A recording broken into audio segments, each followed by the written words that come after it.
여관집 딸이라서 아직도 그 모양이야. 오늘 서빙이나 해. 내가 제일 잘하는 일 아니니.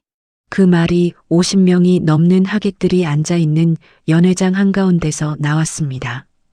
새벽 4시부터 갈비찜을 끓이고 도라지나무를 손질해 가져온 날이었어요.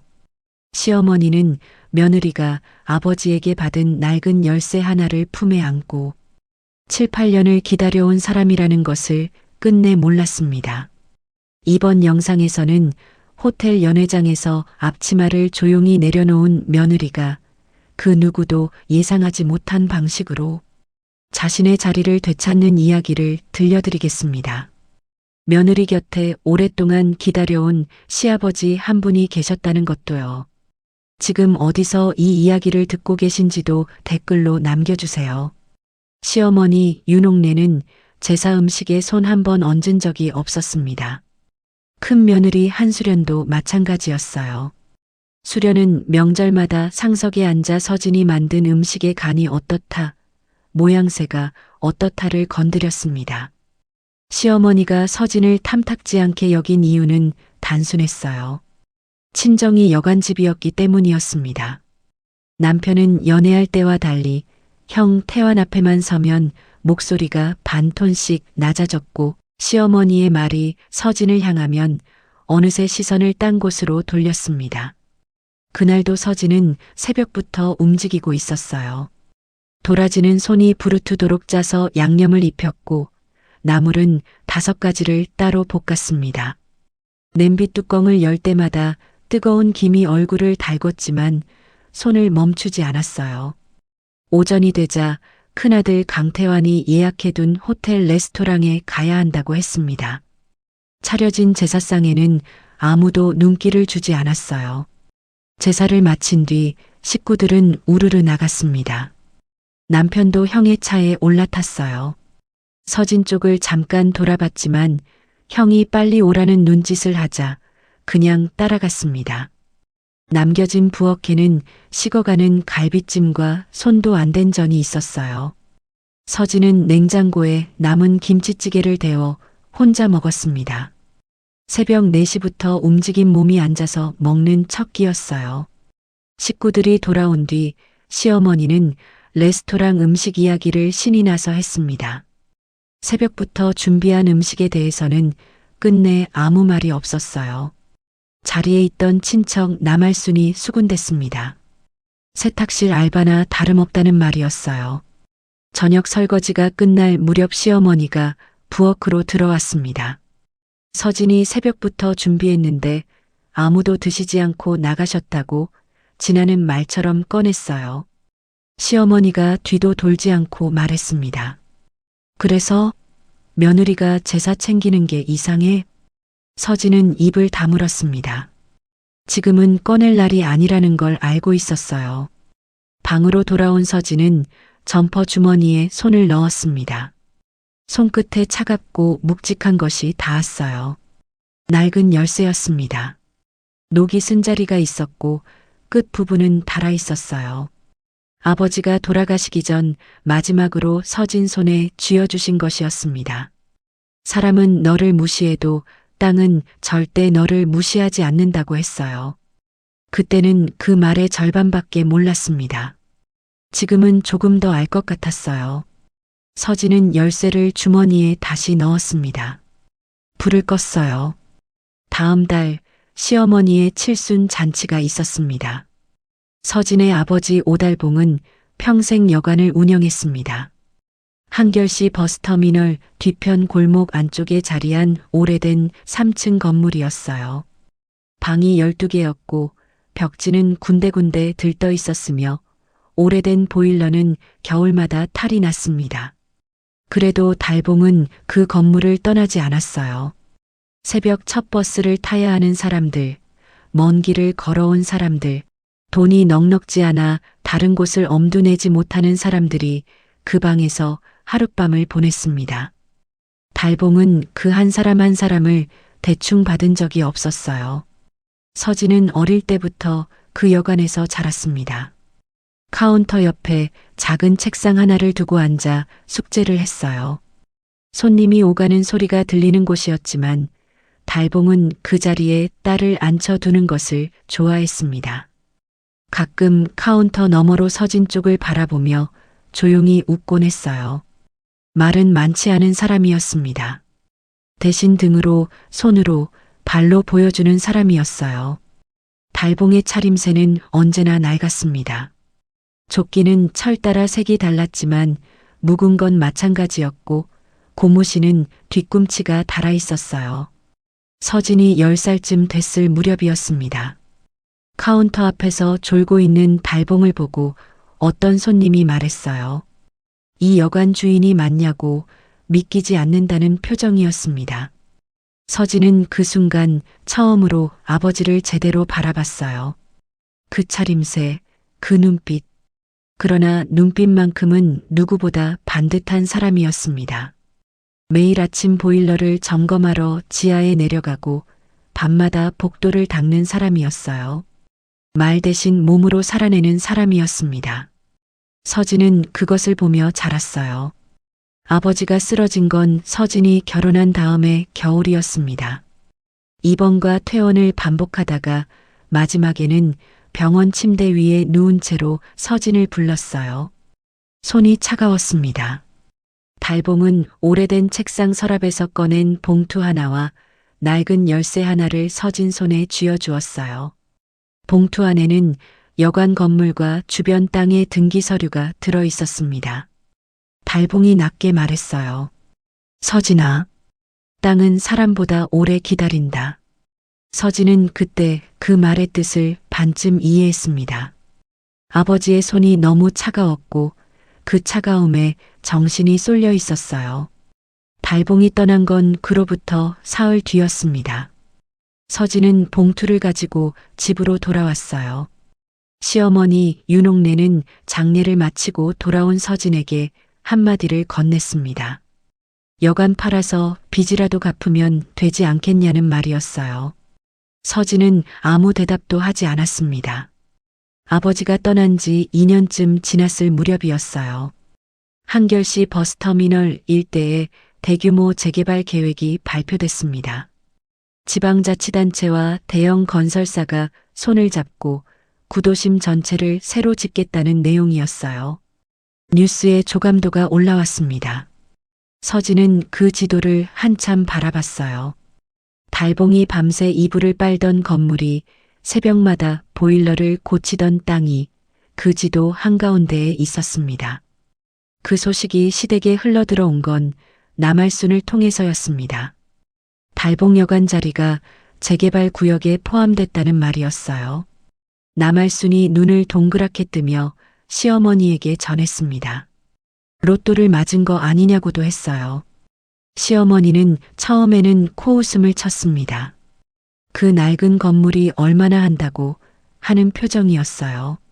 그런데 남할순이 부지가 제법 크다고 재차 말하자 시어머니의 시선이 조금씩 달라졌습니다. 그날 처음으로 서진을 바라보는 눈빛이 다른 것으로 바뀌었어요.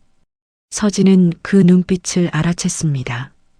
어머니가 처음으로 내 얼굴이 아니라 내 땅을 보고 있다는 것을 서진은 그 자리에서 바로 알았어요. 진심이 아니라는 것도 함께 알았습니다.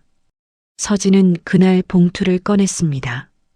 오래된 서랍 안에 넣어두었던 봉투였어요. 등기 서류를 한 장씩 펼쳤습니다. 필지번호, 면적, 지목. 전에는 그냥 낡은 종이처럼 보이던 숫자들이 그날따라 다르게 읽혔어요. 아버지가 그것을 얼마나 오래 쥐고 있었을지를 생각하면서 읽었기 때문이었습니다. 땅은 팔지 않기로 했어요. 서진은 그날 밤 결심했습니다. 아버지 말이 맞다면 기다리면 됐습니다. 서진이 이 집에서 처음으로 대놓고 무시당한 건 결혼한 지 3개월이 됐을 무렵이었습니다. 친척들이 모인 자리에서였어요. 시어머니가 며느리를 소개하면서 직업 이야기가 나왔습니다. 서진이 한결호텔 세탁관리 외주업체에서 일한다고 했어요. 별다른 설명 없이 그냥 그렇게 말했습니다. 그러자 시어머니가 덧붙이듯 한마디를 했어요. 큰 며느리는 문화재단 이사장이고 둘째는 호텔 세탁 쪽에서 일해. 그 말이 나왔을 때 공기가 살짝 달라졌습니다. 누군가는 어색하게 웃었고 누군가는 그냥 다른 이야기를 꺼냈어요. 서진은 그 자리에서 아무 말도 하지 않았습니다. 부엌으로 돌아와 전 부치는 일을 계속했어요. 기름이 손등에 튀었지만 피하지 않았습니다. 그 뒤로도 비슷한 일이 반복됐어요.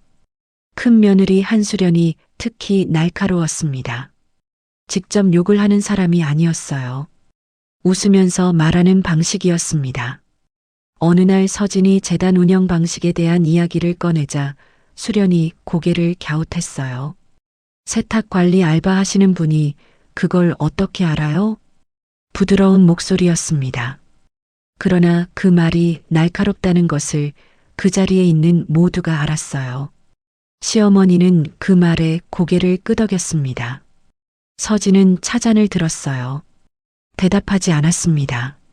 말을 꺼냈다가는 더 날카로운 것이 돌아올 것을 알고 있었어요. 남편은 그런 자리에서 늘 같은 말을 했습니다. 집으로 돌아오는 길에 혹은 밤에 잠들기 전에 엄마가 원래 그래. 조금만 참아. 처음에는 그 말이 위로처럼 들렸어요. 두 번째에는 익숙해졌습니다. 세 번째부터는 서진이 아무 대꾸도 하지 않았어요. 그 말이 반복될수록 뭔가가 단단해지는 느낌이었습니다. 분노가 아니라 다른 무언가였어요. 저녁이면 방에 물 한 컵을 가져다 두는 것이 서진의 오래된 습관이었습니다. 그날도 컵을 들고 방문 앞에 섰는데 안에서 남편의 목소리가 먼저 들렸어요. 형이 병원 확장을 추진하고 있다는 이야기였습니다. 자금 쪽으로 뭔가 움직이고 있다는 것도요. 서진은 문 앞에서 발길을 돌렸습니다. 그런데 남편의 마지막 말 한마디가 귀에 걸렸어요. 우리 집사람이 좀 예민한가 봐요. 이해해 주세요, 형. 서진은 손에 들고 있던 컵을 조심스럽게 내려놓았습니다. 아무 말하지 않았어요. 주머니 속 열쇠를 손끝으로 눌렀습니다. 차갑고 묵직한 감촉이었어요. 아직은 때가 아니었습니다. 그 자리에서 어떤 말이 올라오기는 했습니다. 당신이 나에게 상처 준 적은 없었어요. 그런데 당신은 내가 상처받는 걸 매번 보고도 아무것도 하지 않았어요. 그 말은 끝내 입 밖으로 나오지 않았습니다. 꺼내기로 결심한 날이 따로 있었어요. 서진은 그날 밤 오래 잠을 이루지 못했습니다. 무언가를 준비해야 한다는 생각이 처음으로 선명해진 밤이었어요. 어느 날 밤 부엌에서 물을 마시고 있는데 인기척이 들렸어요. 시아버지 강두만이었습니다. 허리가 굽은 노인이었고 말수가 적은 분이었어요. 시아버지는 서진을 보더니 잠깐 멈췄습니다. 그리고 아주 낮게 천천히 말했어요. 서진아, 내가 잘못한 게 아니다. 그게 전부였습니다. 시아버지는 말을 마치고 천천히 방으로 돌아갔어요. 서진은 한동안 그 자리에 서 있었습니다. 이 집에 들어온 뒤로 누군가에게 그런 말을 들어본 적이 없었어요. 잘못한 게 아니라는 말. 그 짧은 말이 생각보다 오래 가슴에 남았습니다.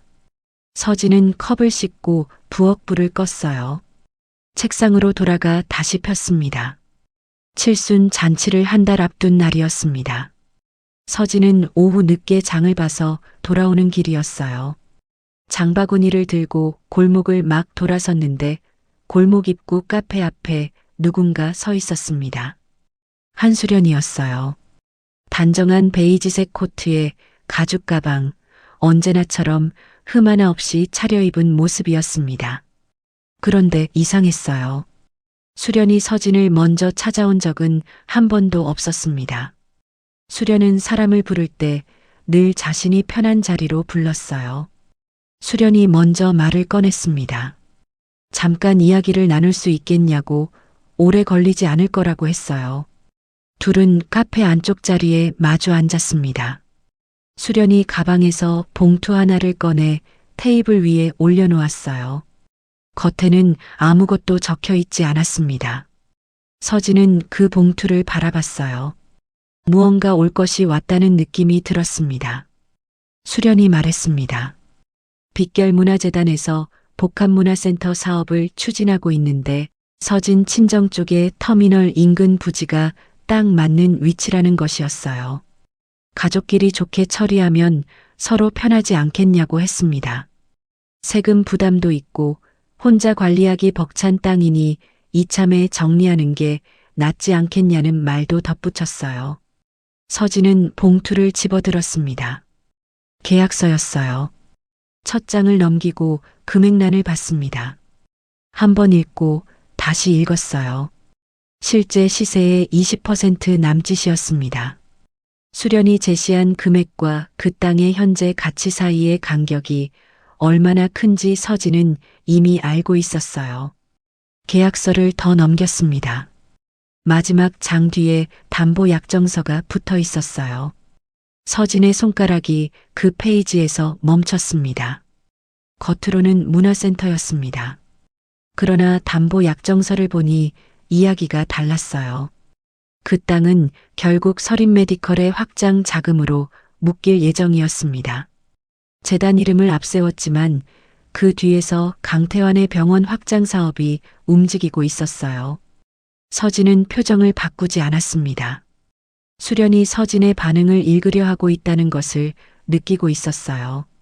수련은 서진이 이 숫자를 제대로 읽지 못할 거라고 생각하는 눈치였습니다. 아니면 읽더라도 거절하지 못할 거라고 생각하는 것일 수도 있었어요.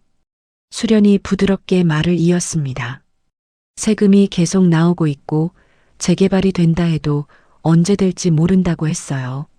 섣불리 기다리다 손해를 보지 말고 전문가 말을 들으라는 말도 했습니다. 친절하게 포장된 말들이었어요. 하지만 그 안에 들어있는 것은 분명했습니다. 입을 다물고 따라오라는 뜻이었어요. 서진은 계약서를 다시 봉투에 넣었습니다. 그리고 수련 쪽으로 천천히 밀었어요. 형님, 이 땅이 어떤 땅인지는 알고 오셨어요? 수련이 잠깐 눈빛이 흔들렸습니다. 금세 미소로 감췄어요. 낡은 여관 자리잖아요. 솔직히 혼자 감당하기엔 벅차잖아요. 서진은 그 말을 듣고 잠시 차잔을 바라봤습니다. 대답하지 않았어요. 대신 천천히 입을 열었습니다. 생각해 보겠습니다. 수련의 얼굴에 안도의 기색이 잠깐 스쳤어요. 승낙의 신호로 받아들이는 눈치였습니다. 수련이 자리에서 일어나 카페를 나갔어요. 서진은 수련이 나가는 뒷모습을 창문 너머로 바라봤습니다. 걸음에 자신감이 배어 있었어요. 서진은 한동안 그 자리에 혼자 앉아 있었습니다. 남겨진 차잔이 식어가는 동안 머릿속은 차가웠어요. 계약서의 금액 구조, 담보 약정서의 조항, 재단과 병원이 연결되는 방식. 서진은 그것들을 하나씩 짚었습니다. 카페를 나선 뒤 사흘이 지났습니다. 남편이 퇴근하고 들어오더니 아무 말 없이 서진 쪽을 슬쩍 봤어요. 큰 며느리가 달봉여관 땅 이야기를 하고 다닌다는 말이었습니다. 이미 소문이 움직이고 있었어요. 서진은 그 말을 들은 뒤 서랍을 열었습니다. 봉투를 꺼냈어요. 아버지가 남긴 등기 서류였습니다. 서진은 그것을 조심스럽게 펼쳤어요. 준비할 것이 있었습니다. 서진은 집으로 돌아와 책상 위에 3가지를 꺼내 놓았습니다. 달봉여관 부지 등기부, 한결호텔 투자법인 설립 서류, 그리고 주주명부였어요. 낡은 것도 있고 비교적 최근 것도 있었습니다. 서진은 그것들을 하나씩 펼쳐 나란히 올려놓았어요. 열쇠 하나를 받은 날부터 시작했습니다. 처음에는 땅을 지키는 법을 배웠어요. 그 다음에는 돈이 움직이는 법을 배웠습니다. 7, 8년이 걸렸어요. 달봉이 세상을 떠난 뒤 서진은 그 땅을 팔지 않았습니다. 재개발 소식이 들렸을 때도 부동산 브로커들이 찾아왔을 때도 버텼어요. 대신 공부를 시작했습니다. 재개발 사업 구조를 이해하는 데만 1년 가까이 걸렸어요. 시행사가 어떻게 움직이는지, 지분 투자가 어떤 구조인지, 어떤 순서로 사업이 진행되는지를 혼자 읽고 또 읽었습니다. 모르는 용어가 나오면 도서관을 갔어요. 이해가 되지 않으면 같은 페이지를 다음날 다시 폈습니다. 서진은 그 부지를 기반으로 재개발 사업 시행사 지분에 직접 투자했습니다. 그 지분으로 초기 자본을 만들었어요. 그 돈으로 버스터미널 복합개발 사업에 참여했습니다. 사업이 진행되면서 한결호텔 투자법인을 설립했어요. 조금씩 천천히 지분을 늘렸습니다. 7, 8년이 그렇게 쌓였어요. 지금 한결호텔의 최종 의사결정권은 서진에게 있었습니다. 시댁 식구들은 그것을 몰랐어요. 서진은 말하지 않았습니다. 호텔에 출입할 때는 항상 직원 복장을 입었어요. 현장을 직접 살피고 싶었기 때문이기도 했고, 알려야 할 이유가 없었기 때문이기도 했습니다. 시어머니가 서진을 어떻게 바라보는지, 큰며느리가 서진을 어떻게 다루는지, 남편이 어떤 사람인지를 끝까지 확인하고 싶었어요. 그 눈빛들을 충분히 보고 싶었습니다. 그날도 서진은 작업복을 입고 호텔 직원 출입구로 들어갔습니다. 이종두 총지배인이 복도 끝에서 기다리고 있었어요. 반듯한 슈트를 입은 중년 남성이었습니다. 이종두는 처음부터 서진이 누구인지 알고 있는 사람이었어요. 대표님, 잔치 당일 준비는 완료했습니다. 서진이 고개를 끄덕였습니다. 이종두가 자연스럽게 옆으로 비켰어요. 서진은 대표실로 향했습니다. 작업복 차림 그대로 대표실 문을 열었어요. 넓고 조용한 공간이었습니다. 벽 한쪽에는 사진 한 장이 걸려 있었어요. 서진이 이 방을 처음 쓰기 시작할 때 가장 먼저 한 일이었습니다. 아버지의 사진을 그 자리에 거는 것이었어요. 낡은 3층 건물 앞에서 웃고 있는 남자였습니다. 낡은 조끼에 고무신. 그러나 눈빛만큼은 누구보다 반듯한 사람이었어요. 오달봉이었습니다. 서진은 그 사진 앞에 잠깐 서 있었어요. 아버지가 이 방을 보셨다면 어떤 말을 했을지 생각했습니다. 아마 아무 말도 하지 않으셨을 거라고 서진은 생각했어요. 대신 조용히 고개를 끄덕이셨을 것이라고. 서진은 의자에 앉았습니다. 작업복을 입은 채로 앉았어요. 책상 위에는 서류들이 가지런히 놓여 있었습니다. 수련이 들고 온 계약서와 같은 부지를 다루는 서류들이었어요. 빗결문화재단이 어떤 구조로 땅을 확보하려 했는지, 그 뒤에 서린메디컬의 자금이 어떻게 연결되는지가 꼼꼼히 정리되어 있었습니다. 서진은 혼자서 알아낸 것이 아니었어요. 수년째 이 지역 부동산 사업을 들여다보면서 자연스럽게 파악한 것이었습니다. 달력을 봤습니다. 칠순 잔치까지 사흘이 남아 있었어요. 서진은 의자에 기대지 않았습니다. 허리를 세우고 앉아 서류를 다시 읽었어요. 서두를 이유가 없었습니다.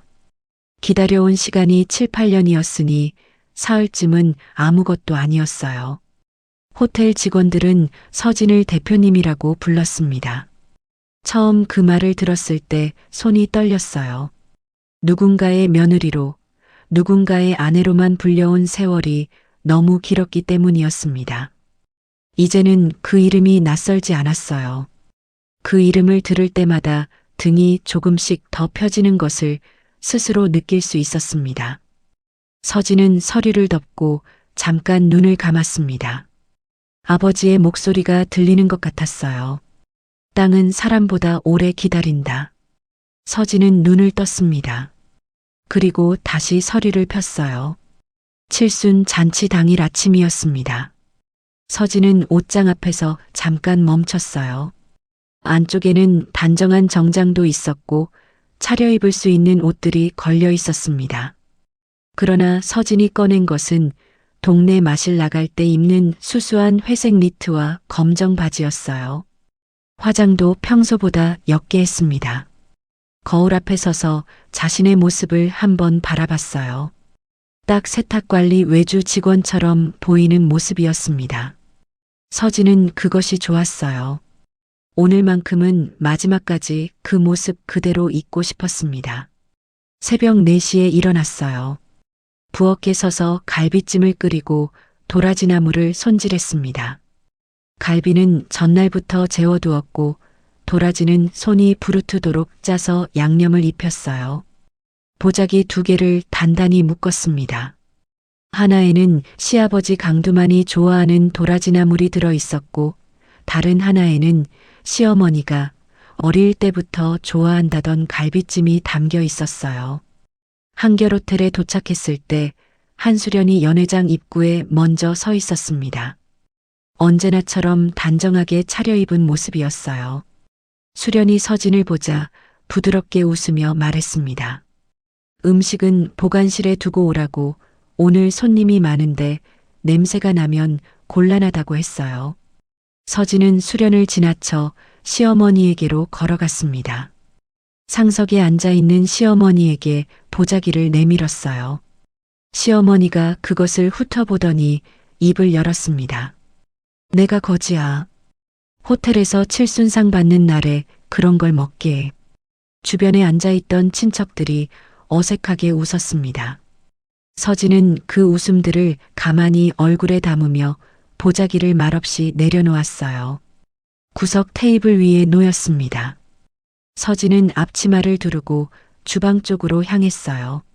누가 시킨 것도 아니었습니다. 그냥 하던 대로 한 것이었어요. 빈 그릇을 들어 나르고 물수건을 정리하고 쏟아진 음식을 닦아냈습니다. 그 자리를 오가는 동안 아무도 서진을 보지 않았어요. 잔치는 점점 무르익었습니다.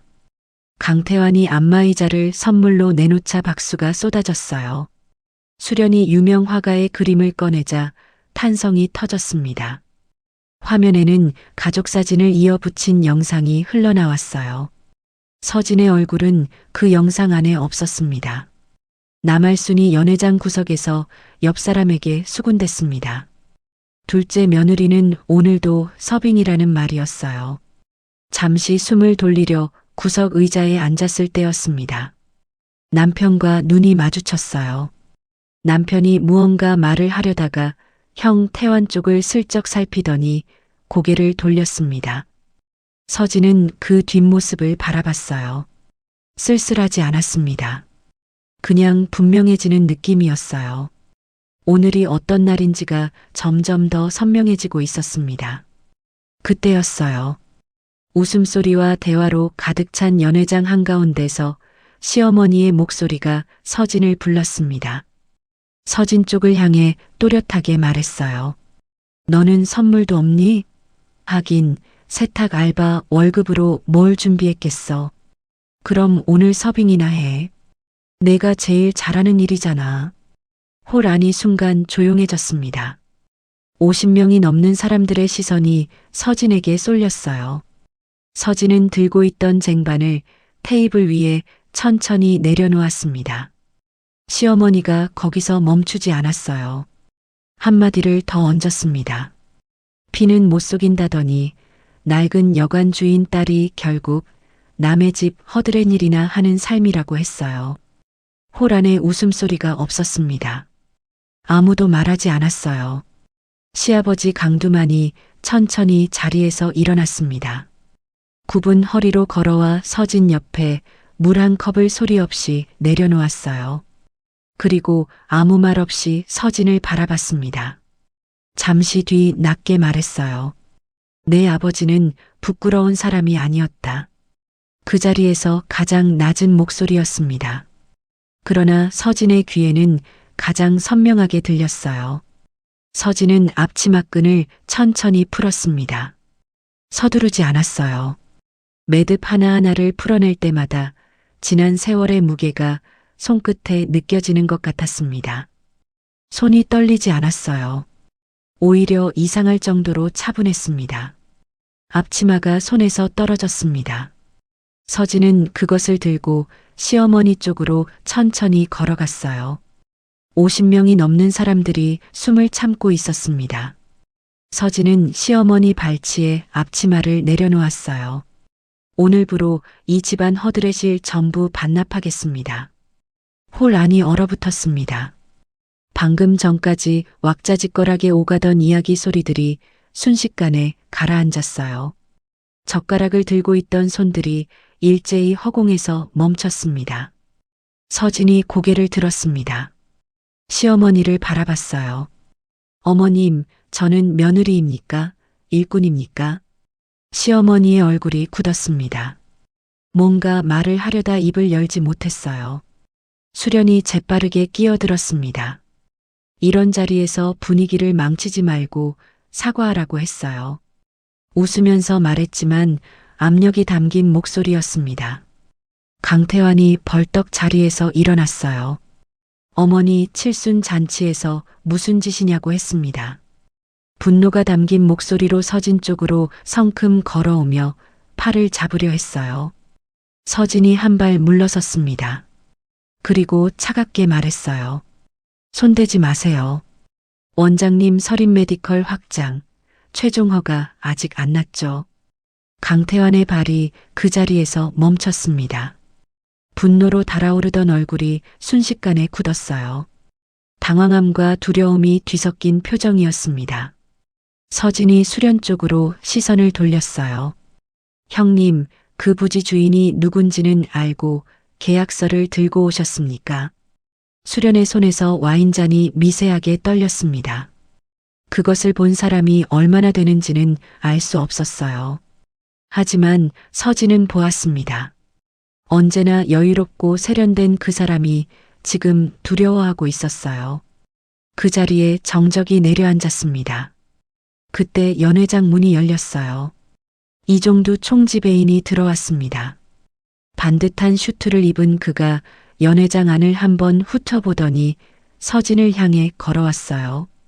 그리고 서진 앞에 정중하게 고개를 숙였습니다. 대표님, 이사회 임원분들 도착하셨습니다. 그 한마디가 공기를 바꿔놓았습니다. 홀 입구 쪽에서 호텔 직원들이 움직이기 시작했어요. 프런트 직원, 임원, 보안팀장이 차례로 서진을 향해 고개를 숙였습니다.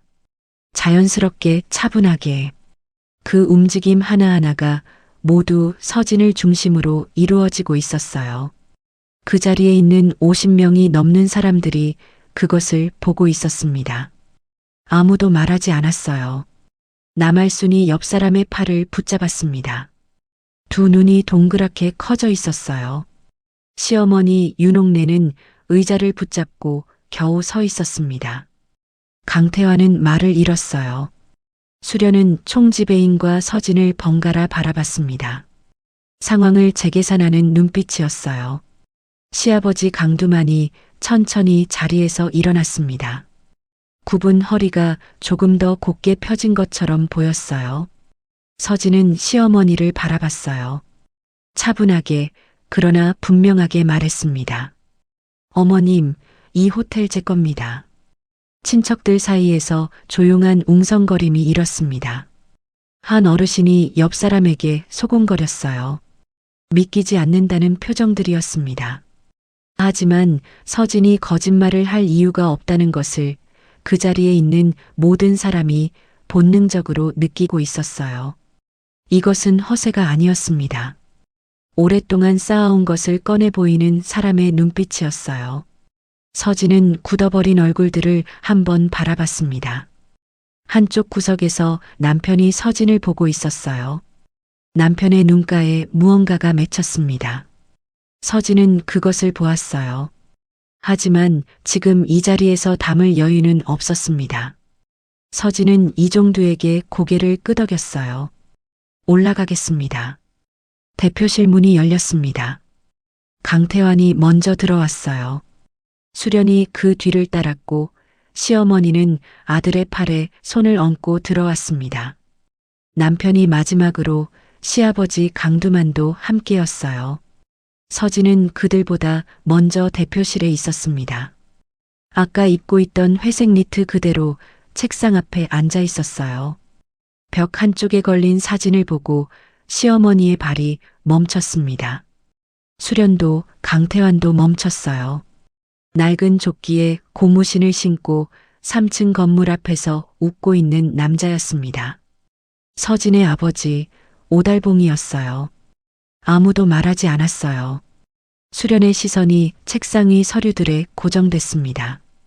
빗결문화재단 감사 자료와 서린 메디컬 부지 담보 서류가 가지런히 놓여 있었어요. 수련이 손을 뻗었다가 걷었습니다. 본능적으로 알아챈 것이었어요. 강태환이 자리에서 일어나 무언가 말하려 했습니다. 서진이 먼저 말했어요. 저는 아무것도 빼앗지 않겠습니다. 원래 제 것이었던 것을 돌려받았을 뿐이에요. 그 자리에서 할 말은 그것이 전부였습니다. 서진은 책상 위 서류들을 그대로 두고 자리에서 일어났어요. 그날 이후 일들은 빠르게 정리됐습니다. 강태환의 병원 확장은 담보 구조가 드러나면서 투자자들이 먼저 손을 뗐어요. 빗결문화재단도 감사가 시작됐습니다. 서진이 직접 어디에 고발장을 낸 것이 아니었어요. 그날 대표실에 들어왔다 나간 사람들이 본 것이 그 시작이었습니다. 남편이 찾아온 건 잔치로부터 2주가 지났을 무렵이었습니다. 말을 시작했지만 쉽게 나오지 않았어요. 한참 뒤에 겨우 말했습니다.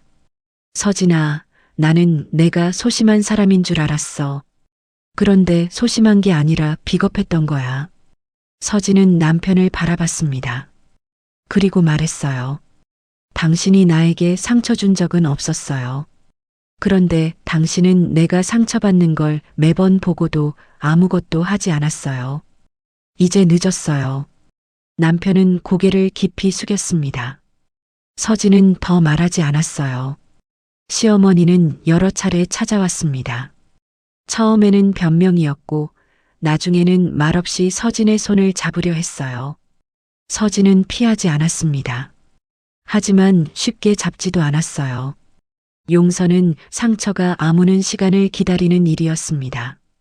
서진은 공사 현장 사진을 찍어 시아버지에게 보내드렸습니다. 며칠 뒤 시아버지 강두만이 직접 현장을 찾아왔어요. 허리를 굽힌 채로 한참 바라보다가 서진 옆에 서서 낮은 목소리로 말했습니다. 이 집에서 사람 노릇한 건 서진이 하나였다. 서진은 아무 말도 하지 않았습니다. 그 말이 너무 오랫동안 기다려온 것이었기 때문이었어요. 시아버지가 손수건을 꺼내 눈가를 눌렀습니다. 달봉정원은 달봉여관 터에 지었습니다. 서진이 건축가에게 한 가지만 말했어요. 화려하지 않아도 된다고, 따뜻하면 된다고 했습니다. 정원 한가운데에는 배롱나무 2그루를 심었어요. 달봉이 여관 뒤편 작은 화단에서 키우던 나무와 같은 종이었습니다. 여름마다 분홍빛 꽃이 오래도록 피어있는 나무였어요. 개관식 날이었습니다. 서진은 단정한 회색 정장을 입고 무대에 올랐어요. 보석은 하나만 달았습니다. 아버지가 생전에 하던 낡은 단추를 작게 만든 브로치였어요. 달봉정원 뒤편 벽에는 대표실에서 옮겨온 오달봉의 사진이 걸려 있었습니다. 서진은 마이크 앞에 섰습니다. 잠시 객석을 바라봤어요. 저는 오랫동안 누군가의 며느리로만 불렸습니다. 누군가의 아내, 누군가의 일꾼으로 살았어요. 그 시간도 제 인생이었습니다. 하지만 이제부터는 다릅니다. 오늘부터 저는 제 이름으로 살겠습니다. 오서진으로 살겠습니다. 박수가 터졌습니다. 달봉정원 마당을 가득 채우는 박수였어요. 강두만이 손수건을 꺼냈습니다. 개관식이 끝난 뒤 서진은 정원 한가운데 서 있었습니다. 배롱나무 2그루가 옆에 있었어요. 서진은 주머니에 손을 넣었습니다. 손끝에 낡은 열쇠가 닿았어요. 땅은 사람보다 오래 기다린다. 서진은 배롱나무를 바라봤어요. 오늘 이야기 여기서 마무리됩니다. 서진이 달봉정원 개관식 무대에서 했던 말이 계속 마음에 남았어요. 오늘부터 저는 제 이름으로 살겠습니다. 소리치지 않았어요. 흔들리지도 않았습니다. 그냥 자기 자리로 돌아가서 아버지가 남긴 땅 위에 따뜻한 공간을 하나 만들었을 뿐이에요. 저는 이 이야기를 준비하면서 이런 생각이 들었습니다. 기다림은 포기가 아니더라고요. 오히려 가장 깊은 곳에서 뿌리를 내리는 시간이 아닐까 싶었어요. 서진처럼요. 오늘도 끝까지 함께 해주셔서 진심으로 감사드립니다. 구독과 좋아요 눌러주시면 다음 이야기도 꼭 들고 오겠습니다. 사연밤이었습니다.